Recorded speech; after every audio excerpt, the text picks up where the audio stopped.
종말이 과연 뭐냐, 말세가 뭐냐에 대해서 우리가 확실하게 알고 넘어가야 합니다. 그렇죠? 자, 그러면 이 종말이라는 것은 시간적으로, 시기적으로 마지막 날이다, 마지막 때다, 마지막 순간이라는 것이 아닙니다. 뭐냐 하면 순서적으로 우리가 구원을 받았죠? 과거에. 또 지금 구원을 받고 있죠? 또 앞으로 구원을 받을 것이죠? 그러니까 구원에 세 가지 시제가 있어요. 지금 우리는 구원을 완전히 받은 거 아닙니다. 항상 명심하셔야 합니다. 우리는 구원을 받고 있는 중이에요. 그래서 구원을 이루어가는 내 영적인 그 성장이 있어야 합니다. 반드시. 그래야 부끄러운 구원을 당하지 않는다고 저번 시간에 말씀드렸습니다. 목욕탕에 불이 났는데 불이야! 그러면 확 딱 빨아붙고 뛰쳐나가는 그런 부끄러운 구원은 받지 마시기 바랍니다. 예. 그래서 자, 그러면 종말이라는 것은 뭐냐면 초림, 예수님 처음 오심. 언제 오셨습니까? 이때 오셨죠. 대강, 예, 확실한 날짜는 아니지만, 자, 이때부터 지림, 여기까지, 요 사이가 말세 종말이라고 합니다. 그러면 우리 크리스찬들이 종말을 바라보는 눈은 세상이 말세야, 인신매매가 많아서 말세야, 이렇게 말씀하시면 안 됩니다. 왜냐하면 우리가 종말을 바라보는 시선은 어떤 시선이 되어야 되냐면 영적인 것이 되어야 합니다. 우리 성경 말씀은 전부 영적인 말씀이에요. 첫째는 1차적으로 영적으로 보셔야 한다 이겁니다. 영혼적으로 보셔야 된다 이 말입니다. 그 다음에 또 하나는 동시에 역사적인 겁니다. 역사가 그것을 증언하고 있습니다. 이 마태복음 지금 읽은 그거 말고 15절에 볼까요? 15절. 이게 마태복음 24장이 예루살렘 성전이 무너질 것을 예언하신 겁니다. 그렇죠? 15절에 뭐라고 나와 있습니까? 그러므로 너희가 선지자 다니엘의 말한 바 멸망에 가정한 것이 거룩한 곳에 선 것을 보거든 그때 유대에 있는 자들은 산으로 도망할지니라 이렇게 말씀이 나와 있습니다. 이게 무슨 말이냐면 자 보셔요. 이 예루살렘이 두 번 망했습니다. 물론 그전에도 망했지만 예수님 오셨을 때 그 바로 전 200년 전쯤에 한 번 망했습니다. 누구한테? 바벨론의 포로로 끌려갔죠. 그렇죠? 그러나 그 바벨론을 멸망시킨 나라가 있어요. 뭡니까? 헬라입니다. 헬라. 알렉산더. 많이 들어보셨죠? 그 알렉산더의 안티오쿠스 에피파네스라는 이 밑에 부하가 이때 그러니까 주전 200년경에 예루살렘을 멸망시키면서 그 성전 기능에다가 돼지피를 뿌린 자예요. 그렇죠? 말하자면 제우스 신을 거기에다가 기념했던 사건이 있었습니다. 또 하나 네로 황제가 죽고 난 다음에 베스파시아누스라는 황제가 거기다가 로마 깃발을 꽂아놓고 분향질했던 사건이 있었습니다. 이 엄청난 두 가지 사건이 이 다니엘서에 기록되어 있습니다. 그렇죠? 여기 다니엘서에 나와 있는 말씀을 인용한 겁니다.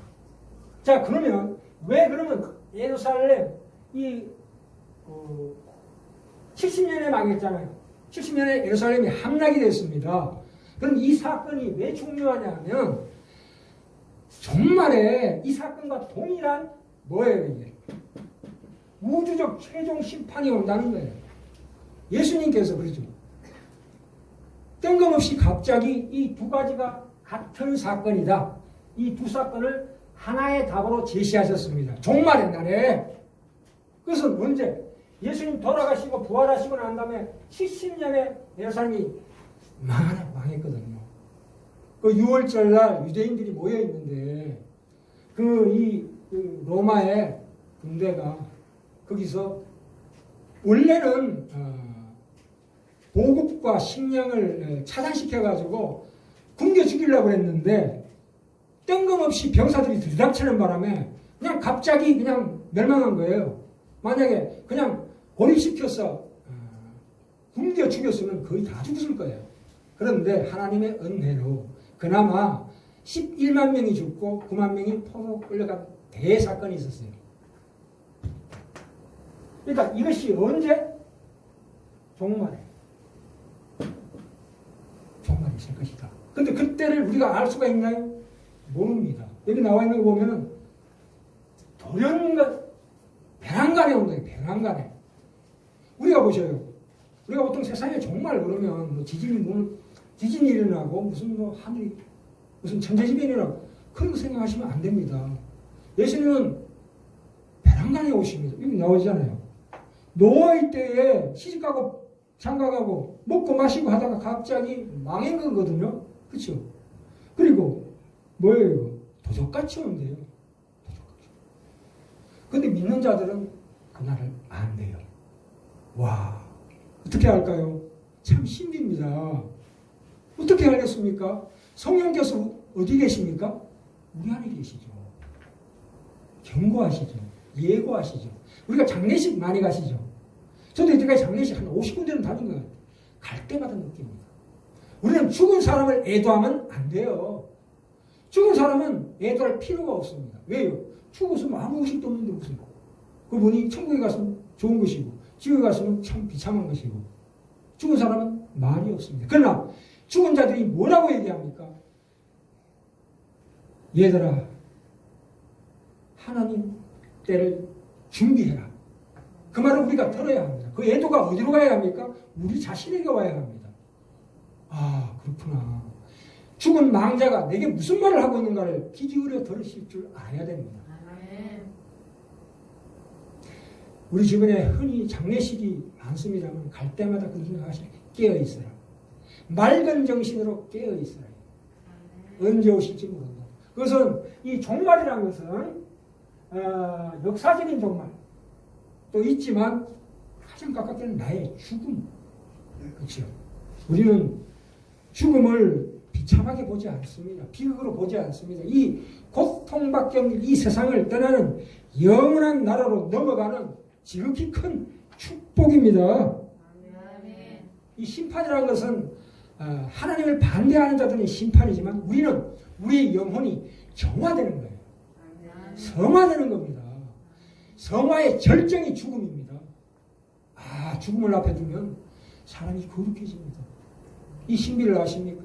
이 기적을 아십니까? 아, 너무나 놀랍습니다. 하나님이 주시는 영원한 생명과 복과 자유와 그 영광으로 들어가는 문턱입니다. 예. 예수 안 믿는 사람, 하나님을 반대하는 사람들은 기껏해야 장례식에 가서 무슨 얘기합니까? 아, 고인이 옛날에 참으로 훌륭했다. 어느 지기까지 올라갔다. 장관까지 했다. 에? 그런 얘기를 많이 합니다. 그건 다 허망한 겁니다. 죽은 사람이 얼마나 벌었는지 아무리 사랑한들 무슨 소용이 있습니까? 그것은 자기 자신에 대한 위안입니다. 그거 작은 위안으로 그 부자가 천국 갔을 때 내 혀에 물방울 하나 붙여달라 그거 아닙니까? 죽을 때까지도 그 작은 위안에 매달리는 게 인간의 죄된 속성입니다. 다 놓고 가야 되는 거거든요. 근데 내 통장에 얼마 있는데 써야 어떡하나? 그러고 죽어요. 참으로 통탄할 일입니다. 우리가 참으로 이 거지 나사로 같은 삶을 살아야 할 줄 압니다. 우리가 구원받았다는 것은 그 속에 뭐 있습니까? 거룩과 경건과 영원한 것, 하나님께 속한 것들을 후사로 상속자로 받는 자로 우리가 죽음을 맞이해야 합니다. 우리가 하나님의 자녀로 이 세상에 덜 가졌다. 내가 남보다 유명하지 못하다. 내가 못생겼다. 그래서 손해본 적 있습니까? 아닙니다. 영적으로는 더욱더 그러한 것이 걸음이 됩니다. 영적으로 깨어나는 걸음이 돼요. 왜 남하고 비교합니까? 남하고 비교하는 것 자체가, 그래서 행복을 추구하는 것 자체가 하나님께 죄된 거예요. 하나님은 완벽하게 우리에게 모든 것을 다 주신 분이에요. 무엇을? 영적인 축복. 이걸 바라보셔야 합니다. 우리는 전문 시간에 제가 2번 부활을 얘기했습니다. 우리는 첫째 부활, 이 요한계시록에 가볼까요? 요한계시록 20장으로 갑니다. 제가 2번 부활했다고 그랬는데 그 오해와 논란의 소지가 있기 때문에 일단 그 말씀을 드리고 20장 요한계시록 20장 4절부터 6절까지입니다. 보셨습니까? 네, 요한계시록 20장 4절부터 6절까지. 또 내가 보좌들을 보니 거기 앉은 자들이 있어 심판하는 권세를 받았더라. 또 내가 보니 예수의 증거와 하나님의 말씀을 인하여 목배임을 받은 자의 영혼들과 이 사람들이 누굴까요? 순교한 자들 아닙니까? 에? 순교한 자들의 영혼들이에요. 과거에 우리 기독교 박해 시기에 또 짐승과 그의 우상에게 경배하지도 아니하고 이마와 손에 그의 표를 받지도 아니한 자들이 살아서 그리스도로 더불어 1000년 동안 왕노릇하니 그 나머지 1000년 동안 왕노릇하는 자들이 누굽니까?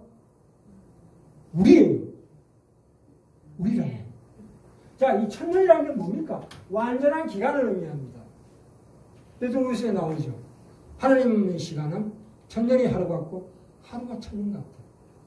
이거는 1000년을 얘기하는 게 아니고 그 완전한 기간을 얘기합니다. 예수님 부활하시고 지금 우리를 다스리고 계십니다. 뭘로?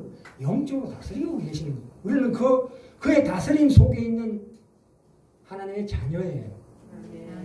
우리도 지금 다스리고 있습니다. 자녀는. 그러나 아직 그렇게 안 되죠. 왜냐하면 몸의 부활이 있지 않기 때문에. 아직은 몸의 부활을 체험하지 않았습니다. 그래서 나중에 나옵니다. 이 요한계시록에. 자, 그러면 이 천년왕국이라는 게 뭡니까? 이 성경을 보실 때는 절대 문자적으로 보시면 안 됩니다. 상징의 수가 굉장히 많습니다. 우리가 먼저 숫자를 한번 따져볼게요. 숫자, 첫째, 3자. 이 3이라는 것은 삼위일체 3. 예. 이거는 하나님의 완전성, 거룩하다는 뜻입니다. 3자, 3위. 예. 그래서 그리스도는 세 가지 직분을 가지고 있습니다. 선지자 직분, 충성하는 직분이요. 말씀을 전하는, 예언하는 직분, 계시하는 직분. 그 다음에 제사장입니다. 제사장이 뭡니까? 백성을 위해 죽는 게 제사장입니다. 1년에 한 번 대제사장이 백성의 모든 죄를, 내 죄 말고 백성의 모든 죄를 지고 지성소에 들어갑니다. 그게 죄가 사해지지 않으면 그 자리에서 죽습니다. 죽여버립니다.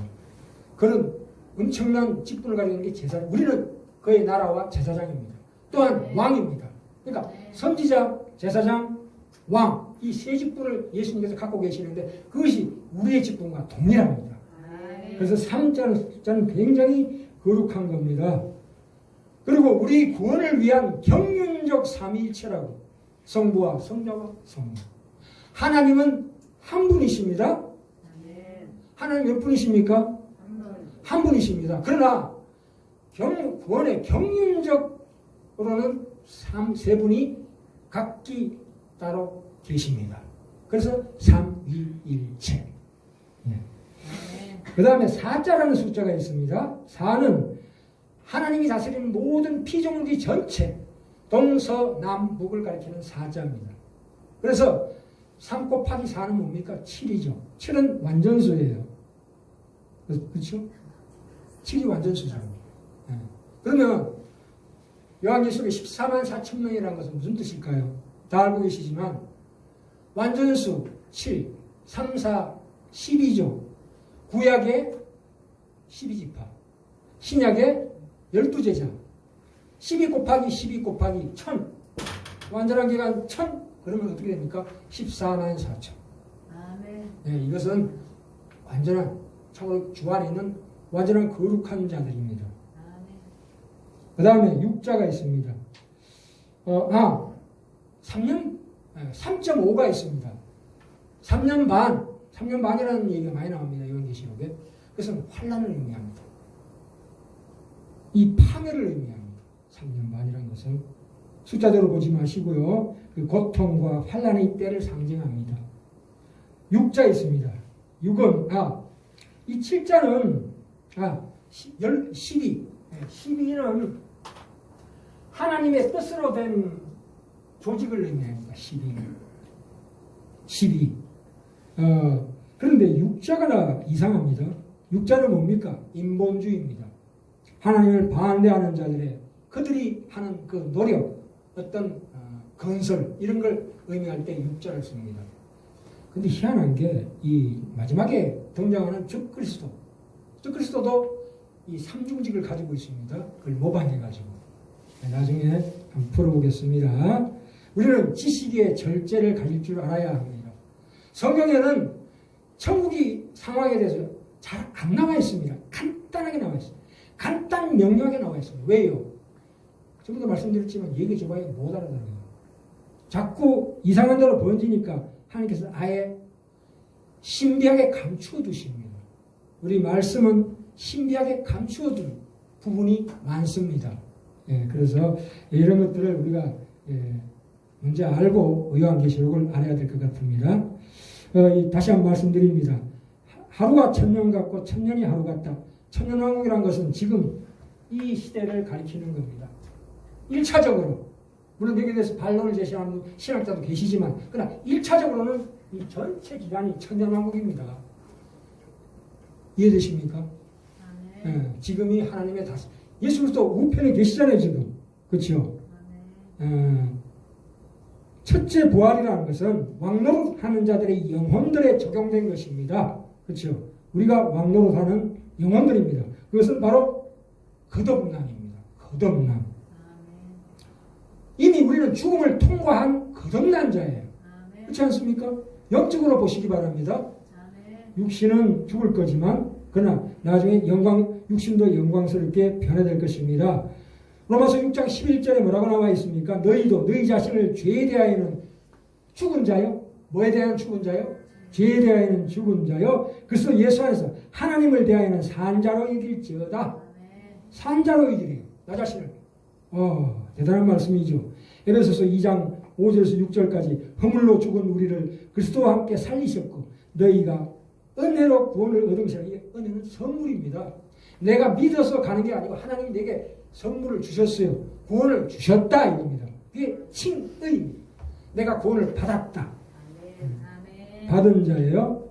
그래서 함께 일으키사 그리스도 예수 안에서 함께 어디에 앉히셨다고요? 하늘에 앉히시니 우리가 지금 어디 있어요? 영적으로 하나님 우편에 예수 그리스도 안에 우리가 포함되어 있어요. 우리가 영적으로 이를 봐야 합니다. 이 영혼들이 보좌에 앉아서 주님과 함께 다스린다 합니다. 특히나 골로새서 3장 11절에 바울이 너희가 그리스도와 함께 살리심을 받았으면 그렇다면 하나님은 너희 생명이 그리스도와 함께 하나님 안에서 감추었습니다. 이렇게 말씀하십니다. 아는 사람만 알아라 이겁니다. 거듭난 사람은 누구든지 그리스도와 함께 부활한 것입니다. 그것이 바로 첫째 부활입니다. 1차적으로 참 이 거듭났다 영적인 부활을 얘기하는 겁니다. 새 사람을 얘기하는 거예요. 첫째 부활이라는 것은 새 사람이다. 새로운 피조물이다. 그것을 얘기하는 겁니다. 육신의 부활은 그 다음에 따라옵니다. 마지막 때 새하늘과 새 땅. 얼마나 영광스러운 우리를 위해 예비하신 우리가 보는 이 물질계의 훨씬 높은 차원의 또 다른 물질계다. 또 다른 물질계다. 이것이 그대로 갑니다. 나의 개같은 성질 그대로 갖고 갑니다. 얼마나 영광스러워. 얼마나. 와, 천국에서 만나면 다 얼굴 빛이 다 날 것 같아. 그죠? 참으로 그 소망 갖고 사시기 바랍니다. 다시 한번 말씀드립니다. 정리합니다. 천년이라는 것은 완전한 기간을 의미하는 상징적인 숫자입니다. 주님의 초림과 재림 사이에 있는 하나님만 아시는 시간이다 이거예요. 하나님만 아셔요. 하나님만. 여기 보시, 아까 다시 글로 넘어갑니다. 하나님만 아시는 시간. 마태복음 24장 다시 넘어갑니다. 뭐라고 나와 있습니까? 36절에 그러나 그날과 그때는 아무도 모르나니 하늘의 천사들도 아들도 모르고 오직 아버지만 아시느니라. 그렇죠? 우리가 이 요한계시록